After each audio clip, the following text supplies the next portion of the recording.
प्यारे विद्यार्थियों, आज हम पढ़ते हैं बिंदु आवेश के कारण विद्युत विभव। कल पिछले वीडियो में हमने विद्युत विभव का विद्युत क्षेत्र के साथ संबंध देखा था और उसी संबंध के आधार पर हम बिंदु आवेश के कारण विद्युत विभव की गणना करेंगे। यहाँ पे हम ये मान लेते हैं कि ये कोई कैपिटल Q हमारे पास में एक बिंदु आवेश है और इस बिंदु आवेश से स्मॉल r दूरी पर कोई प्रेक्षण बिंदु P है जहां हमें विद्युत क्षेत्र की तीव्रता ज्ञात करनी है। मान लें कि ये पॉइंट O है जहां पे कैपिटल Q आवेश रखा हुआ है। तो सबसे पहले हमें ये पता होना चाहिए कि इस Q आवेश के कारण स्मॉल r दूरी पर स्थित प्रेक्षण बिंदु P पर विद्युत क्षेत्र की तीव्रता क्या होती है। तो यहां हमारे पास में विद्युत क्षेत्र की तीव्रता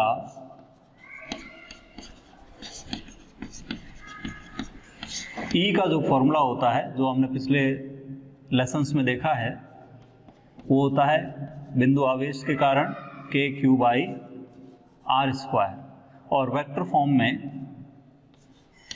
KQ by R square R cap. अब उस R कैप की डायरेक्शन क्या होती है? OP वेक्टर के अनुदिश। तो यहाँ पे हम विद्युत क्षेत्र की दिशा इस दिशा में प्रदर्शित करते हैं, यानी ये E वेक्टर है। और यहाँ मान लो कि Q0 एकांक धनावेश है।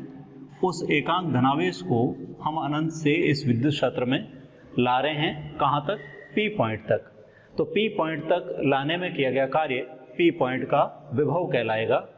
अब यहाँ हम एक छोटा सा अल्पांश माने, मान लें कि ये dr अल्पांश है। तो इस dr अल्पांश दूरी में एकांक धनावेश को गति करवाने में किया गया कार्य यहाँ विभवांतर के रूप में, यानी अल्प विभवांतर के रूप में आएगा। तो हम संबंध ले सकते हैं विभव और विद्युत क्षेत्र में संबंध से। संबंध जो होता है हमारा वो होता है V equal to minus of अनंत से स्मॉल r समाकलन करेंगे E डॉट dr, विद्युत क्षेत्र का रेखीय समाकलन। यहाँ हम E की वैल्यू रखेंगे स्मॉल r दूरी पर कैपिटल Q आवेश के कारण विद्युत क्षेत्र की तीव्रता KQ by R square R cap dot dr vector, R cap dot dr vector. यहाँ ये देखना बहुत ज़रूरी है कि R कैप और dr इसको हम क्या लिखेंगे।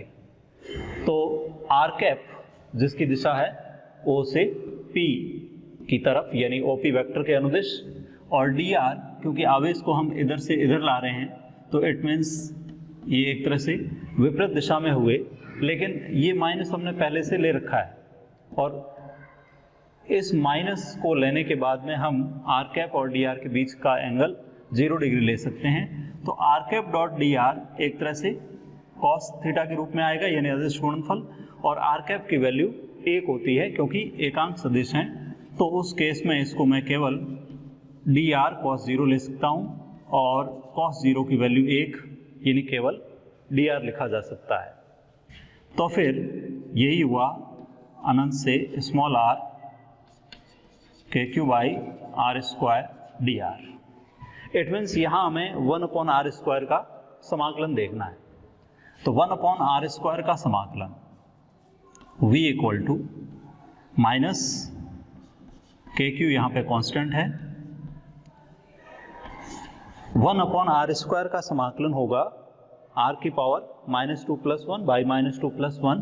इट मीन्स r की power -1 by -1 infinite to r। ये माइनस माइनस कैंसिल आउट हो जाएंगे और ये बचेगा 1/r। तो KQ 1/r -1 बाई इन्फिनिट। जब आप लिमिट रखेंगे 1/अनंत 0 होता है, तो ये हमारे पास में विभव का फॉर्मूला आ जाता है के क्यू बाई आर।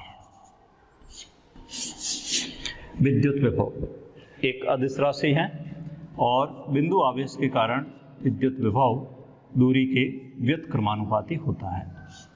तो अगर हम यहाँ पे ग्राफ ड्रॉ करें V का R के साथ, तो ये ग्राफ हमें आयताकार अति प्रवलय के रूप में मिलेगा। व्युत्क्रमानुपाती यानी दूरी बढ़ने के साथ विभव का मान घटेगा।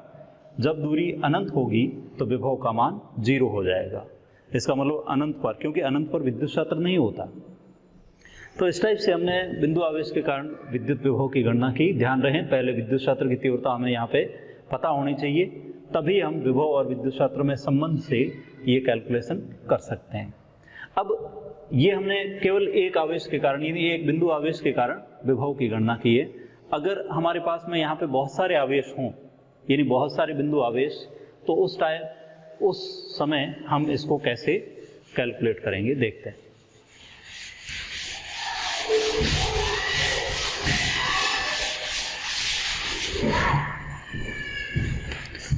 अगर हमारे पास बहुत सारे आवेश हों, ये मैं XY तल बना लेता हूं, इसमें मान लो खूब सारे आवेश हैं। ये मान लो कि Q1 है, ये Q2 हैं, ये Q3 हैं, ये Qn हैं, और ये पॉइंट वो पॉइंट हैं जहाँ पे हमें विद्युत विभव की गणना करनी है। मीन्स हमें अनंत से एकांक धनावेश को P पॉइंट तक लाना है। इसका मान लो स्थिति सदिश R1 वेक्टर हैं, इसका R2 वेक्टर हैं, इसका R3 वेक्टर हैं, इसका R0 वेक्टर हैं और इसका Rn वेक्टर है। तो P पॉइंट का विभव क्या होगा उसको हम अलग अलग लिख सकते हैं। आवेश, पहले आवेश इन Q1 के कारण V1, Q2 के कारण V2, Q3 के कारण V3, Q4 के कारण V4 एंड दैट्स ऑन nवें आवेश के कारण Vn।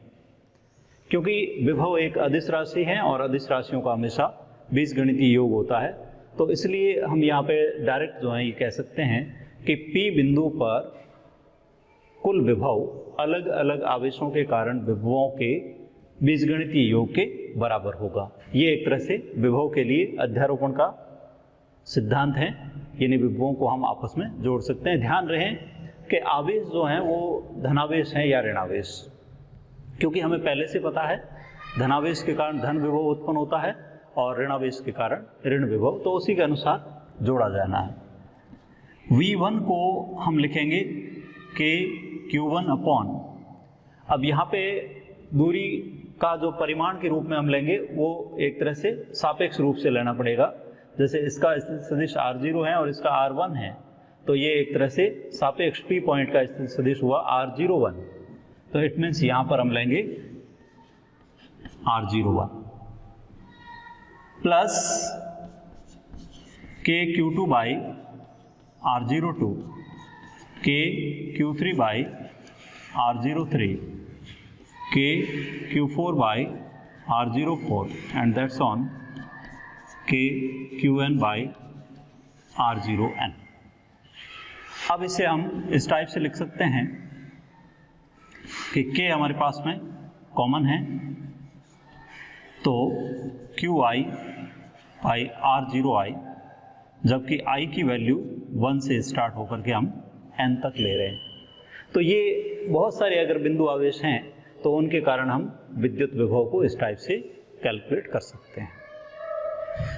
अब इस पे आधारित हम कुछ न्यूमेरिकल्स देखते हैं। बिंदु आवेश के कारण विभव, और अगर बहुत सारे आवेश हैं तो उनके कारण विभव, या कई बार इस टाइप के भी क्वेश्चन आते हैं कि कहाँ पर विभव 0 होगा, वो स्थिति देखना। तो जैसे हमारे पास मान लो कि एक बहुत सिंपल सा एग्जांपल हो कि कोई आवेश है 3 माइक्रोकूलाम, इसके कारण हमें 5 सेंटीमीटर दूरी पर विद्युत विभव ज्ञात करना हो, तो बहुत सिंपल सी कैलकुलेशन होगी K Q बाई R से। K की वैल्यू होती है 9 × 10⁹, Q जो हमें दे रखा है 3 माइक्रोकूलाम, और दूरी 5 सेंटीमीटर। तो बहुत इजी वे में इसको हम कैलकुलेट कर लेंगे। 9 × 27/5 इंटू 10 पावर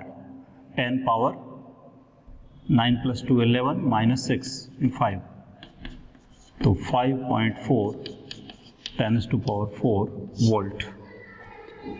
ये हमारे पास बहुत सिंपल सा एक क्वेश्चन बिंदु आवेश के कारण विभव। एक क्वेश्चन हम इस टाइप से करते हैं कि जैसे हमारे पास में 3 माइक्रोकूलाम और -2 माइक्रोकूलाम के दो आवेश हैं, दोनों के बीच की दूरी मान लें कि हमें दे रखी है 15 सेंटीमीटर। अब यहाँ पर हमें ये कैलकुलेशन करनी है कि वो बिंदु कहाँ होगा जहाँ पे विद्युत विभव का मान 0 हो, जबकि बिंदु इनको मिलाने वाली रेखा पर हो। यानी 3 माइक्रोकूलाम और -2 माइक्रोकूलाम परिमाण के दो आवेश 15 सेंटीमीटर दूरी पर स्थित हों, तो इनको मिलाने वाली रेखा पर उस बिंदु की स्थिति ज्ञात कीजिए जहाँ विद्युत विभव का मान 0 हो। तो हम यहाँ पे ट्राई करेंगे कि जैसे एक बिंदु मान लो यहाँ पे लें, यानी P पॉइंट, P1 कह देता हूँ मैं इसको। ये 3 माइक्रोकूलाम यानी धनावेश के नज़दीक हैं, तो इसका मतलब धन विभव का मान बढ़ेगा, और क्योंकि ऋणावेश से ज़्यादा दूर हैं, इसका मतलब ये हुआ कि ऋणावेश के कारण यहाँ पर विभव कम होगा। तो उस केस में P1 बिंदु पर धन विभव परिणामी रूप से मिलेगा, यानी विभव का मान 0 नहीं हो सकता।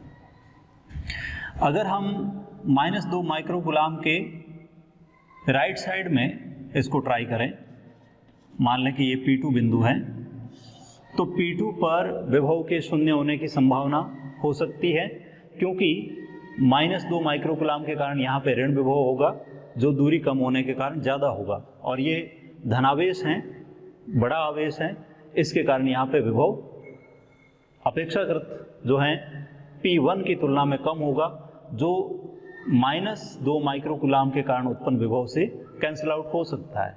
तो हम यहाँ पे एक दूरी ले लेंगे, मान लो कि x1। तो P2 बिंदु पर विभव के 0 होने की संभावना है। सेम ऐसे ही मान लो कि एक पॉइंट मैं यहाँ पे लेता हूँ P3, तो इस पर भी P2 की तरह ही संभावना बनती है कि ये -2 माइक्रोकूलाम के ज़्यादा नज़दीक हो, तो उस केस में इसके कारण जो ऋण विभव है वो इसके कारण धन विभव से कैंसिल आउट हो सकता है। ये मान लो x2 दूरी।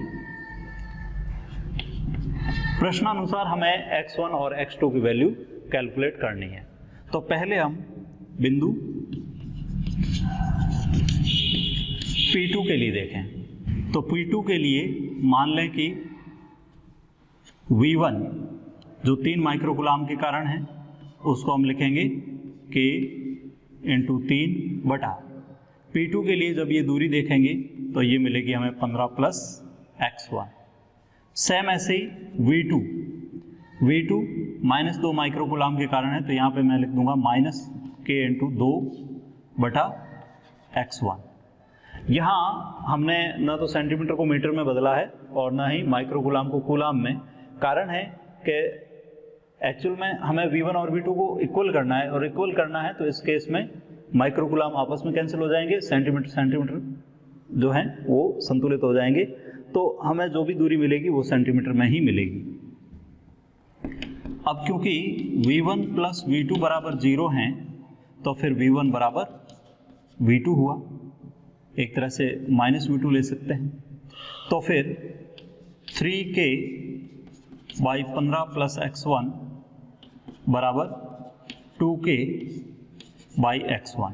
इसको जब हम सॉल्व करेंगे तो K से K कैंसिल हो गया, यानी 3x1 = 30 + 2x1। इधर पक्षांतर करेंगे तो x1 बराबर आ जाएगा 30 सेंटीमीटर। तो हमारा एक आंसर आ जाता है यहाँ से कि -2 माइक्रोकूलाम से 30 सेंटीमीटर दूरी पर, या फिर +3 माइक्रोकूलाम से 30 + 15 यानी 45 सेंटीमीटर दूरी पर विभव का मान 0 हो सकता है, यानी 0 होगा।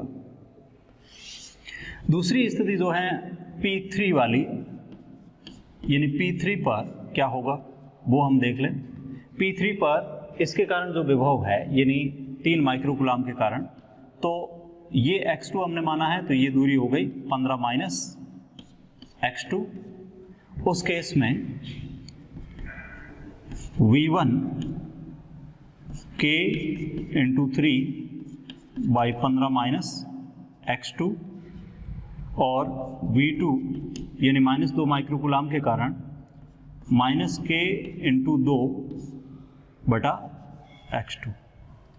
यहाँ पर भी हमें V1 plus V2 equal to 0 करना है, तो उस केस में सेम कंडीशन V1 बराबर माइनस V2, इसलिए 3k बाई 15 माइनस x2